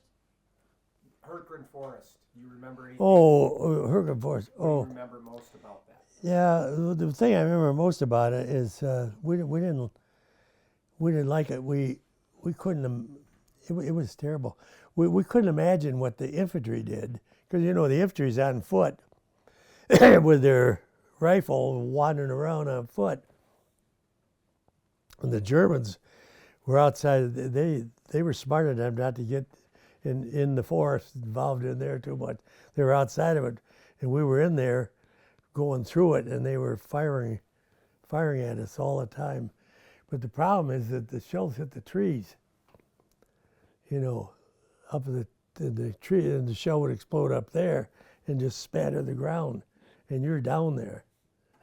So it was just we had a lot of wounded, a lot of guys killed there because of the fact that you can't get when you're getting shelled like that, you want to be out in the open, not in a bunch of trees. Definitely not a building. You were talking about some men that were hit, you said. Do you remember any of them? Guys that were hit? Yeah, you just said that some of them were hit because of those, shells hitting the trees. Not specifically, Not no. specifically, okay. It wasn't. This is what we were told. It wasn't so much us because we had the tanks. It was the infantry guys walking around out there, moving up through the forest and everything. And all they do is, the Germans didn't even have to aim. Of course, it worked the other way around too. We were doing the same thing to them. But they were just firing on up, and then we hit the tree branches and explode, and the shrapnel would come down to the ground. For lack of anything else, we had lectures. The officers, not our officers, in our outfit, but divisional, they would send up, not often, but every now and then, and explain. They would explain to us what the Army was quite careful with that. They come up and explain to us what we were doing, why we're doing it, and why it was necessary. And it's not right to kill people, but under some circumstances it is, and all that. But the ones that particularly did that were the ministers, because we had ministers there. We had not every. We didn't have church every Sunday morning at 10 o'clock or anything like that. We had it whenever we could fit it in. But there were Protestant or Catholic ministers available. Okay. After the Battle of Jürgenforst, you went to the Battle of the Bulge, right? During the winter 1944, early 1945. It was a cold winter. Oh, Do you yeah, it remember was that? one of the worst ones they had over there. Yeah, a lot of snow. We were the Battle of the Bulge. In the one where we got not our whole 4th Division, but the 22nd Infantry and the 44th Field Artillery. We supported 22nd Infantry. We got surrounded, and we were surrounded for, I think, about 3 days. And what happened wasn't that they surrounded us. It was that they were in such a hurry to get. The Germans were in such a hurry to get back over and to get into Belgium and to push us the hell out of the whole country, that this 22nd Combat Team, or this part of it we're in, of the 4th Division, was a little stubborn, I guess. And so instead of standing there, they had all this stuff going on, and they had to meet their objectives. I'm sure they had objectives the same as we did. And they couldn't stand here and frog around with us, so they just surrounded us, left us there, and went past. And we were in this thing probably about, we never did know, it was about two miles in the diameter across. And our whole outfit in there, and our infantry and anti-aircraft and our artillery and everything were surrounded for a couple days. We couldn't do much. Of course, we couldn't. The problem, the definite problem, and the officers are all, they all went to OCS. They all bright enough to know that if you get surrounded like that, the last thing you want to do is fire all your stuff trying to get out. You may need it. You may need it worse later. So we were conserving all of our shells and everything, and just trying to stay out of it, try to avoid it, no contact or anything, until they got in and relieved us and got us out. I'm sure they were on the radio and stuff. The officers knew more about it than I did. Do you remember, did you know at the time, personally, did you know that you were surrounded by the Germans? Mm-hmm. Yeah, our officers told us. And they didn't seem worried about it, so we didn't get worried about it. You were too busy. But the one thing that I regret has nothing to do with the war, we were talking about earlier, is that I wish a lot of outfits, most of them I think stayed over there. After the war was over, they were state army of occupation and everything, and they got to see, got into Poland and Germany and maybe Italy, and got to see a lot of the continent over there. Well, I know the reason, but the damn war ended, and we were packing up to come back to the States within, I think, 2 days. And You know, war ended, okay, now we're leaving. That's the way it treated us. So we were heading back and got to Le Havre and back to New York and found out why. But I would like to have stayed in Europe a while. But one thing we haven't covered, and you might not, you wouldn't even ask it because you don't even think about it, is when the day the war ended, we were way down in southern Germany, Munich area, when the war ended, and the word came through to us that the war's over, the Nazis have surrendered, and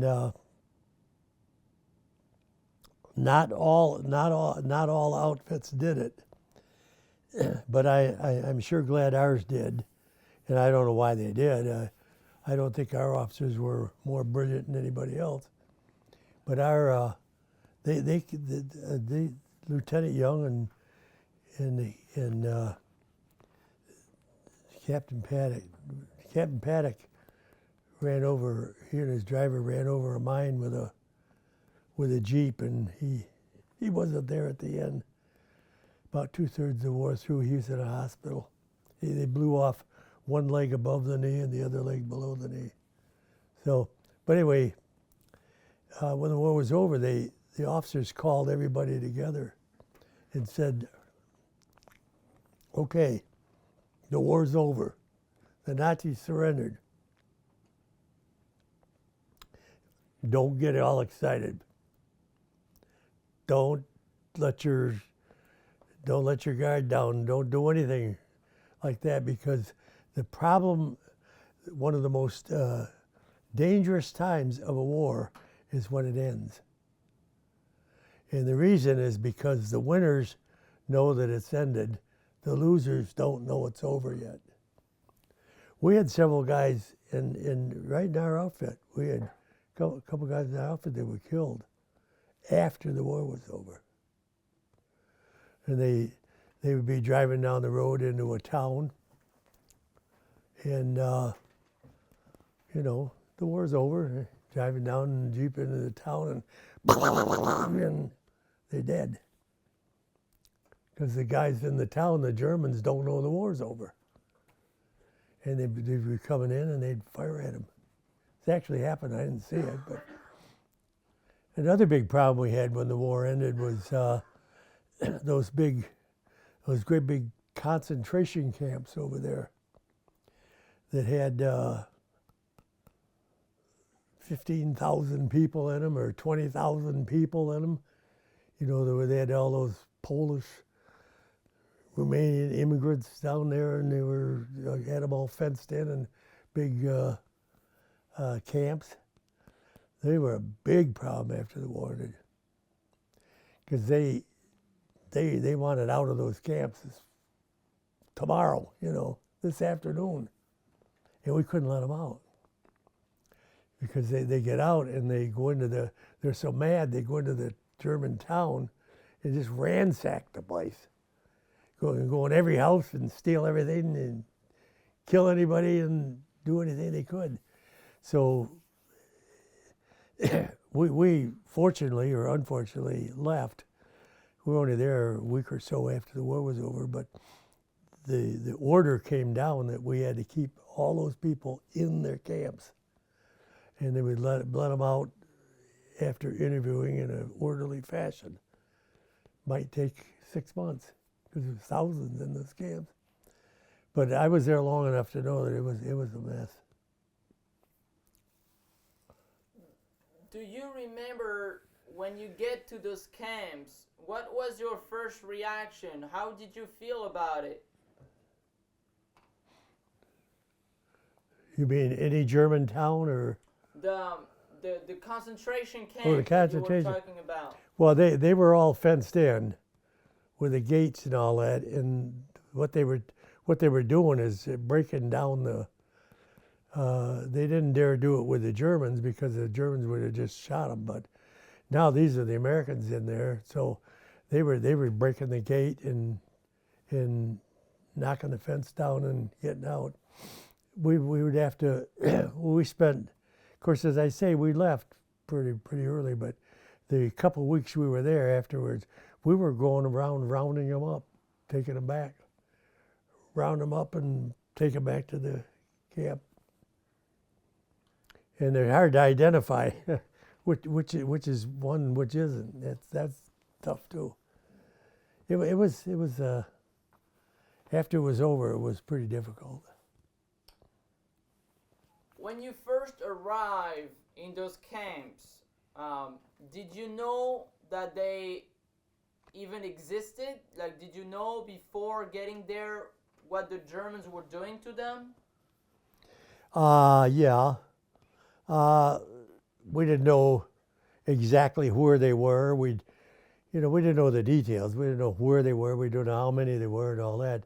But our officers had told us, and when the war was right up to the end, there was other officers that came in, and we never saw them before, and they weren't the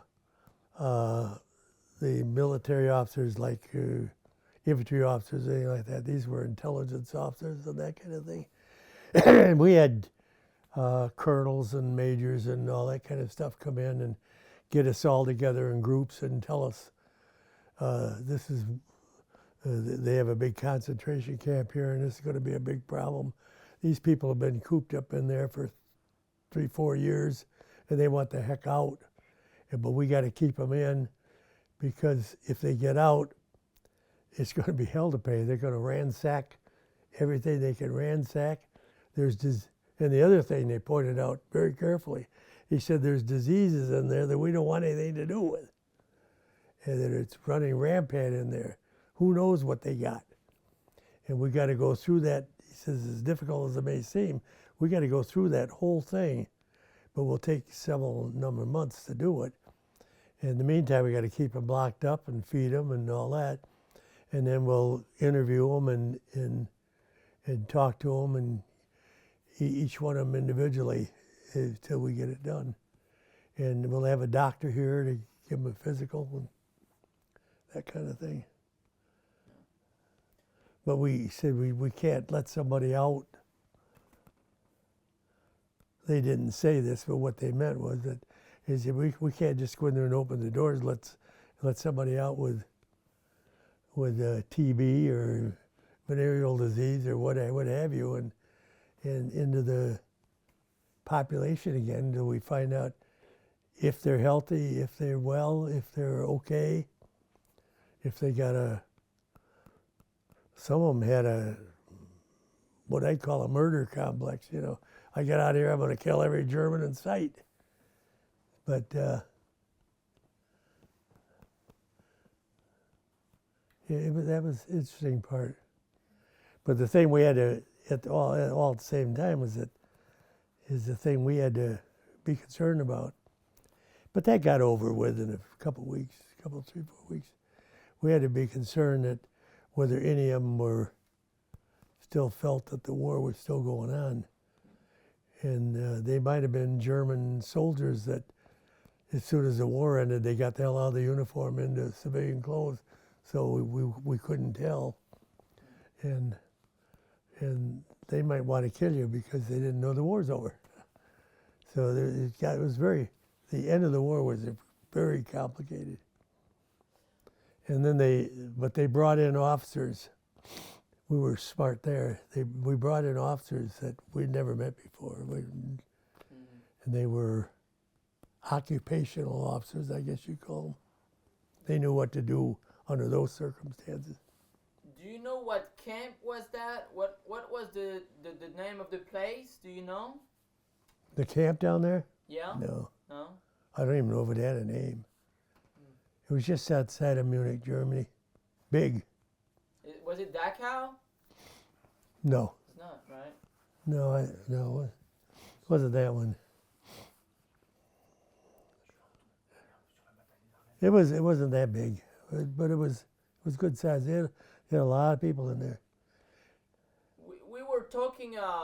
You were talking with your son about a story in Luxembourg with a guy that left his post and something happened to him. What's the story behind the guy in Luxembourg?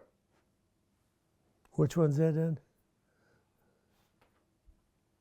It's the story you tell about the guy that left his post, and they found him in a bar drunk, and he hit the officer, and he was court-martialed, and you had to go. Oh, yeah. Yeah, they had to, we were on the Moselle River, and trying to remember that now. We're on the Moselle River, and I was on. We put guards out at night. We don't just sit in our tank.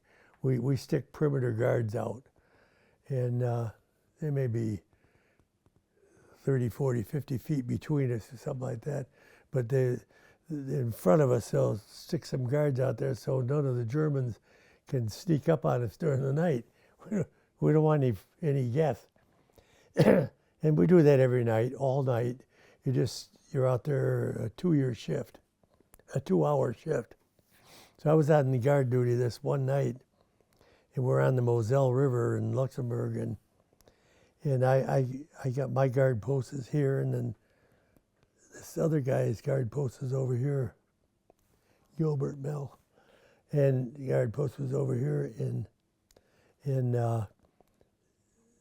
you're on the guard post for 2 hours, and as I remember, ours was from 12 to 2 or 1 to 3 or something like that. It was the middle of the night, pitch dark.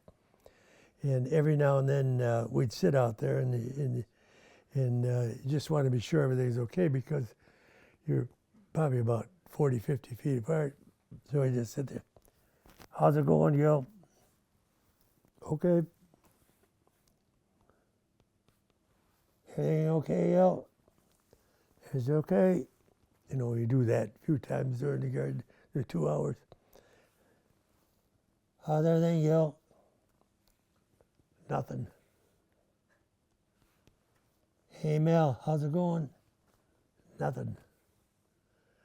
I said, what the heck do you do, fall asleep? That's the last thing you want to do. And so I got out of I was in a kind of a hole. I got out of mine and I crawled over to where he's supposed to be. He's not there. And down in the hole where he was is an empty schnapps bottle. I think it was schnapps, and laying in the bottom of the hole, and I down there and pulled that out. This is at 2:30 in the morning. You just can't see. You don't have any lights out or anything. But the Germans are we're on this side of the Moselle River, and Germans are on the other side. So we had to be careful. And another 50 feet the other way, we got another guard. We're surrounded the whole front of our unit. So anyway, I get back and I looked at my watch, and at that time I had the kind you see at night, and the changing the guard in just 10 minutes. So I thought, well, we can go 10 minutes with no contact. And but I can't leave my post and go over and nurse him or anything. So anyway, 10 minutes later, the officer of the day, first lieutenant, and a couple of 3 guys with him were the new guards. The one guy gets in where I was. He takes over for me, and then we go walking down. And I got about 3 or 4 minutes, and I thought, I got 1 minute here to decide. Do I know that Mel's gone, or should I be just as surprised as he is when we get there? And I said the smarter move would be to discover when he gets here. If I knew he was gone before, and I didn't contact somebody with that could have been on me. So we just went down there, and there's no Gilbert Mill in the hole. And he turned around to me and he said, "Where's Mill?" I don't know. I said, "We've been hollering back and forth, and just hollered back and forth a little while ago," and he answered and everything. I have no idea. Well, I didn't have any idea. So he says, "Okay." So we go back to the guard post. And he turns around, and a couple other guys, he says, "We got to find Mel." So two of the guys that weren't on duty or anything, and the officer, they went down searching around where the hell Mel was. And they found him down there about a block away, sitting at the entrance to a house. And he's just sitting in the corner, and they're all crouched up and like he's scared skinny. So but he left his guard post. That's the important thing. So the officer walked up and he said, "What are you doing here?" And he didn't, I don't remember all the details, he didn't answer what. And he told him, he said,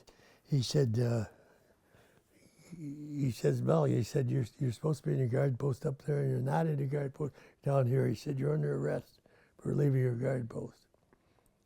And the Mel got up, and what do you think he did? You punched the officer?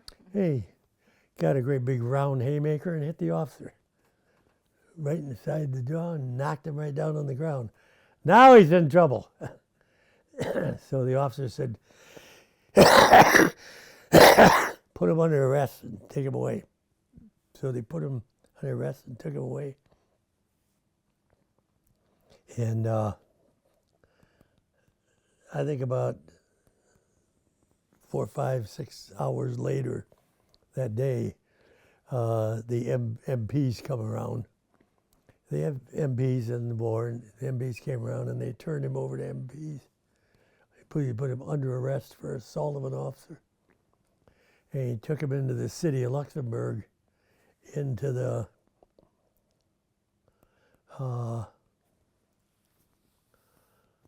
jail, and locked him up in there. And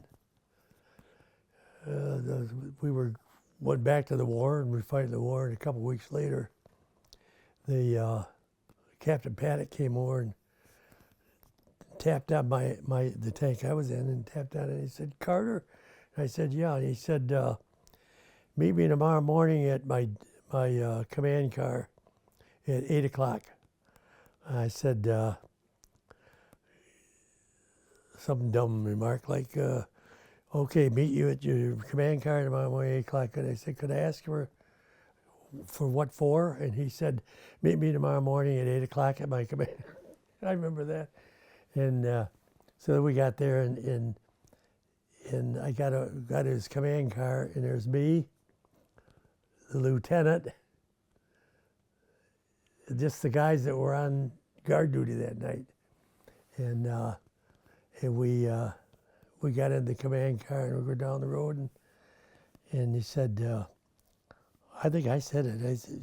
I said, "Captain Petty," I said, could we ask what we're doing and where we're going and all that kind of stuff?" And he said, "We're going into the city of Luxembourg for a general court-martial for Gilbert Mel for leaving his guard post and striking an officer and all those various things he did.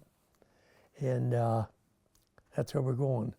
And he said, "I have you because you were on duty with him, and the officer of the day and all that, and you're going to get down there." So we got down there and walked in, and we said to stay in one room, and then they called my name, and I went in the room, and sitting, there was a desk in there, and sitting behind the desk is 2 bird colonels with big eagles on their shoulders.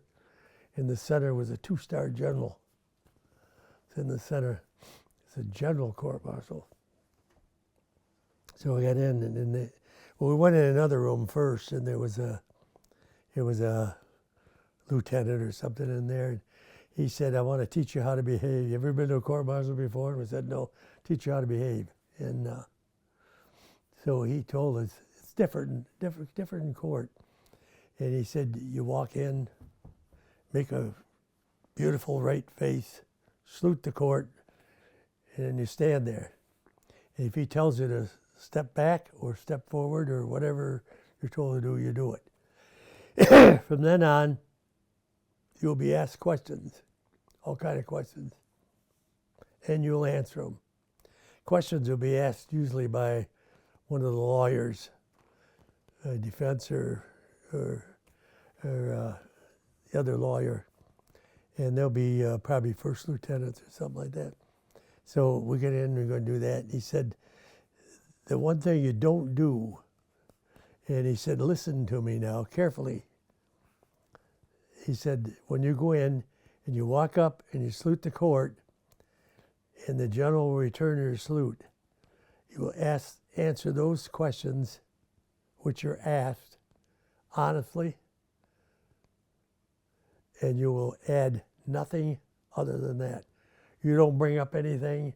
You don't say, "Oh, you ought to be telling me about this," or you ought to be doing that and everything. He said that you may do that in civilian court, but military court-martial, you bring up nothing. You answer what you're asked.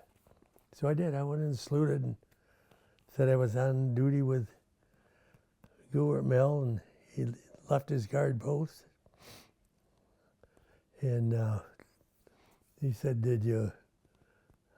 The court is different. They don't lead you into it. They don't say, "Well, tell me what happened then." They don't do that. They say, "You people went looking for him, and you went into the town, and you found him in there." "Yes, yes, sir." "And you found him sitting in a doorway?" "Yes, sir." And the officer come up to him and told him that he was under arrest for leading his guard post? "Yes, sir." And Gilbert Mill got up and hit him and knocked him down to the ground? "Yes, sir." And that's the way you treat it. And you don't say, "Well, the officer had it coming." You don't get into that. "Yes, sir." And he got all done, and he said, "That's all." And you take 2 steps backwards, make a turn, and walk out. Then he went in the room and sat there. And the sergeant, the guard was on and everything. We all went in the room and sat there, the officer of the day. And about hour and a half, something like that later, some lieutenant come in. He says, "Okay, we're ready." So we all got up and walk out. And you walk out, boom, boom, boom, boom, boom, make your right face. There's the court, sit there, and you salute the court. Well, the general says, 2 steps backward. So we step back 2 steps. In walks Gilbert Mill. And he turns around. He's sober now, boy. He saluted the court. He stood there, and the 2-star general looked up at him. He said, "Gilbert Mill, Private Mill, you're hereby found guilty of whatever it was, 5 articles of war, I think it was. 5 articles of war. You don't violate any article of war. Leave out that many."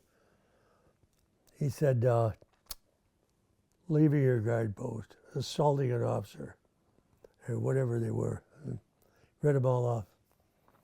"You are hereby sentenced to 50 years in Leavenworth prison." Bonk! Hits that gavel, and that's the end of it. And 2 great big guards come in, grab Mill on one on each side, and they march him out.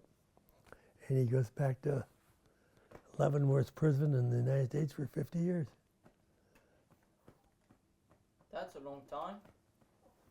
Wow. Well, the Army doesn't monkey. That's about all I know about him. I think he. I don't remember. Did you run into anybody in Cabo San Lucas who happened to work for the? Oh yeah. Yeah, that's right. Yeah. Right. Thank you for helping. I was down in Cabo San Lucas quite a few years later. I was in we were in Cabo San Lucas, my wife and I, sitting down the pool. And there was another couple there, a man and woman, and they were sitting there at the pool, and we got talking with them. And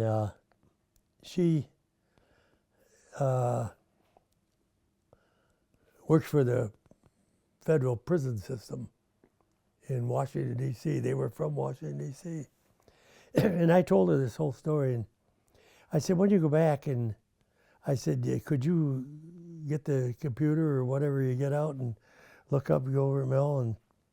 And she said, yeah, I could. It's not customary, or, you know, not something you normally do, but he says, I'll do it. And so I thought, I came home and she went back to Washington. I never thought I'd hear from her again.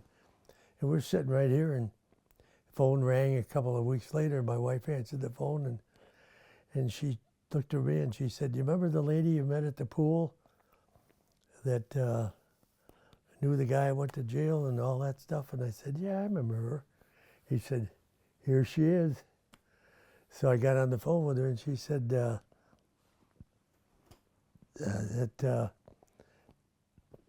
I don't remember how many years. 48. 48. 48 or 47, 48 years, something like that. He said he passed away in prison. He's not around anymore. I said, "You mean he never got out?" He says, "No. But after you saw him, he spent the rest of his life in prison. He passed away in prison."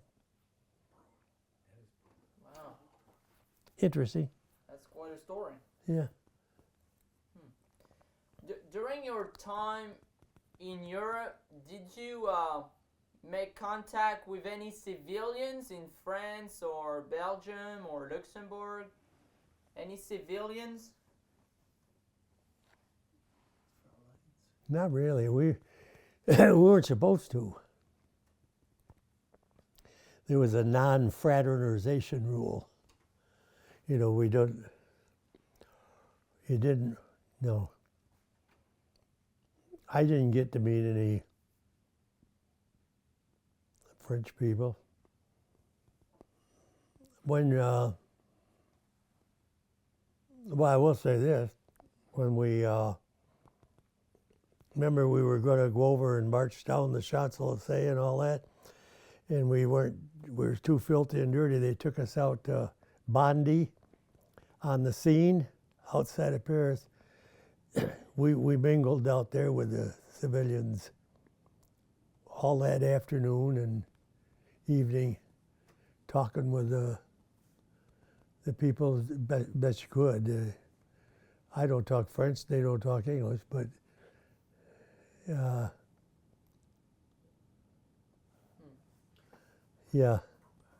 Now we did a little that.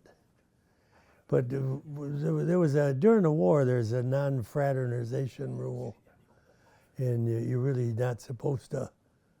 You're not supposed to get mixed up with the civilians as you like you going into a town or on down. We don't get mixed up with the people there. Yeah, that makes sense. That makes sense. Mm-hmm. Yeah. I know after the Battle of the Bulge, your unit went through Germany, and there is some quite heavy combat in Prüm, Germany. And where? In Prüm, Germany. P-R-U-M, I guess. Prum? Yeah. Do you remember anything about that? I remember Prum, but I don't remember. I think we were in Prum. There is a river over there. Yeah. I think there is a river over there. Yeah. No, I don't remember anything different about it. It wasn't any worse than usual or anything. Okay. No. We didn't unfortunately go very far into Germany. That's one of the things that I just regret, that they were, at the time I didn't know all this, but looking back and shortly afterwards, we got the war over with in Europe and Germany, and they had certain divisions picked out to lead the invasion of Japan, and the 4th Division was one of them. So when the war ended here, they got us out of there and brought us back to here to do the other, and then that ended. So I would like to have, and this is not something I dreamed up now, years later. I said it at the time. I sure wish we could have stayed over there for Army of Occupation.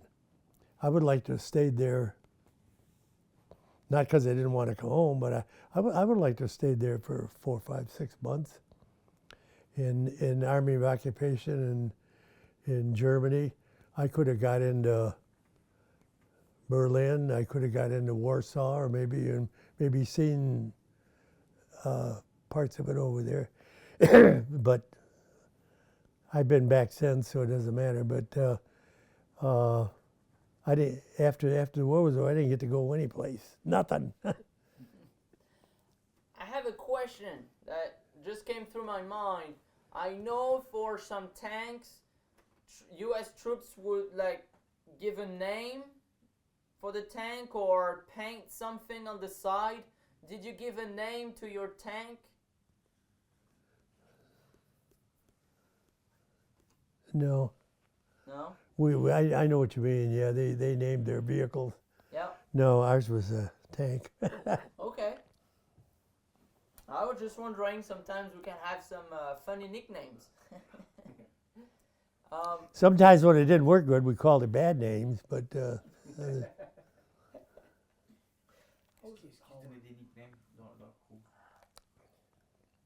Did you have personally a nickname, or would you give a nickname to some of your friends in the outfit? now Don, Don is, it's such a short name, why it's, they just Everybody call was you calling Don. You don't have a nickname, do you? Everybody call me Flo. You go with the flow. Yeah. Yeah, no, but it's no. Okay. No, they just call me Don.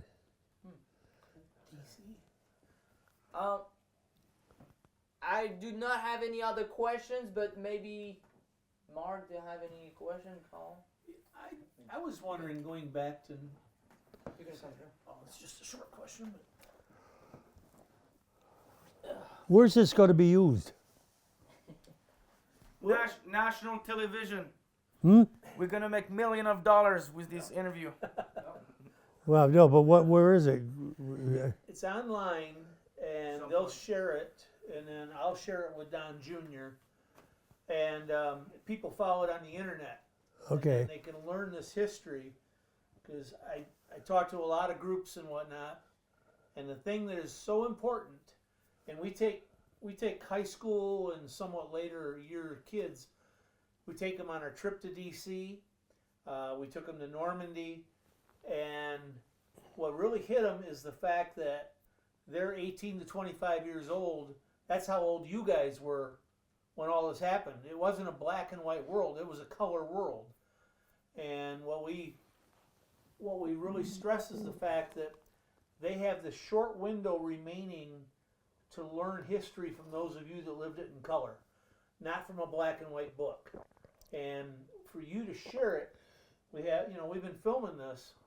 For you to share it, there's no end shelf life on this. This could be passed on to Don's great grandkids, and not so much learning history, because they can do that anywhere. They can learn it from their bloodline. They can see the color of your face. They can see what makes you cry, how you laugh, the wrinkles in your skin, the color of your hair, and stuff like that. You can't do that after you're gone. And that's why it's so important for you to share these things for us. And then they put it on their webpage, and you'll have hundreds of thousands of people will watch us around the world. And that's why it's so important for you to do it. And I'm sure I speak for everybody here. I'm It's just so in awe. important. Like, it's jaw dropping just to listen to you, Don. I mean, just to hear these stories that you can't read out of a textbook. So you're more interested in the verbal than looking Oh, no, at I'd stuff. love to see All that. of it. All It's a of it. package. It's the package. Yeah. Yeah. Do you have any question? I did one I was going to ask you. Well, you didn't see my flag or any Oh, of that I want stuff. to see the flag. We'll have a look after. Yeah. Oh, can I real quick? No, take your time. Yeah. I'm still recording, so go ahead. Yeah. Don, what what I was wondering, now you landed the same day, June 6th or June 8th. What? You landed June 8th at Normandy, and which we were over there a year and a half ago with another guy that came in on D-Day 2+2. Was there still an awful lot of carnage on the beach? I mean, they couldn't have started recovering and removing the bodies, and there had to be an awful lot of carnage in it, right? There was during the war, but when I was over just a while back, it's pristine now. I'm saying when you landed on the beach. Oh yeah, there was crap all over everything. And the bodies were still there. And Yeah. How did you were? Well, the German bodies were still there. The American, they don't have a bad thing about the German bodies or the Japanese bodies or the enemy. Our army does not have a, leave them on the ground, let them rot out. No. But our own soldiers, they scoop them up awful fast. And and if you sit there, which I did way back then, and you sit there and I wonder why they grab these guys up so fast. And if you're there and if you think about it, it's simple. They don't want you to see them. They didn't want us to move into a town and see American dead bodies all over the place. So they would get them out of there as quick as they could. Sometimes we came into the town soon enough so that we did see them, but normally they would try to get them out of the way so we didn't see them. See, you have only been 19 years old. I can't imagine how that had to hit you as a teenager, and you're growing up fast, aren't you? Yeah, well, that's what I was just going to say. It only hits you for a couple of weeks, and then you get a lot of time to think, and you think what war's about, and war's about you killing them and they killing you, and what'd you expect to see? Dead dogs around there? No, you're going to see dead bodies, and then you get accustomed to it. But like I say, they take them away as quick as they can. So, when you're reflecting on that at night, did you have time to keep a diary, or do you have a diary today of when you were in action, or no? Or sending email back home? I should have written down like every day, this is what happened, but I didn't. No. Okay. Yeah, I was wondering about V-mail or anything like that. Were you able to send the V-mail home, or no? All I sent home was just the regular. We had the letter stuff that you just write your letter, fold it up, and away it goes. One thing that's of interest, it won't buy you a cup of coffee or anything, but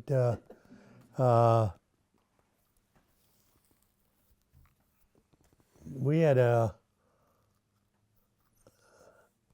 it's come up since with me quite a few times. We had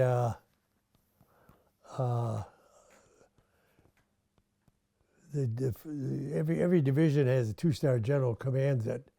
Then under it you have a 1-star general. And the theory is that the 2-star general makes the plan, the 1-star general makes it happen. And we had our 4th Division was quite well known at, I didn't know it, but then and since, because we had a very famous 1-star general under the 2-star general. Teddy Who was- Roosevelt. Teddy Roosevelt Jr. He died on the beach, right? Died day 8. Okay. Mhm. Wow. Yeah.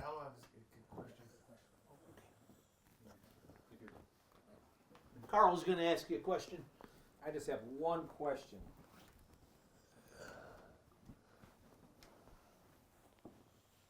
So you were sitting out in the channel you said you were sitting out in the channel on D-Day and you saw the bombardment going in, all the Navy ships. You saw you watched D-Day happen. Yeah. So when it was your turn to go in, when you're on that channel on those boats heading into Utah Beach, what was going through your mind? You remember? Not getting killed. I mean, was it like? Were we nervous? Yeah. Oh yeah, yeah. We went down the side of the ship and we had to wait a little bit, and then we got in and all the sand, and we not in any orderly fashion. We just went up to the up above the beaches and kind of sat around up there and waited till they came with trucks and took us over to this camp outside of, not a camp, it's just a field outside of St. Mary. And how old were you on D-Day? 19. You're 19 on D-Day. And I'm just trying to think, back when I was 19, I can't imagine sitting on a ship in the middle of the English Channel, watching a whole shoreline be shelled, and knowing I have to get into a boat and I have to go in there.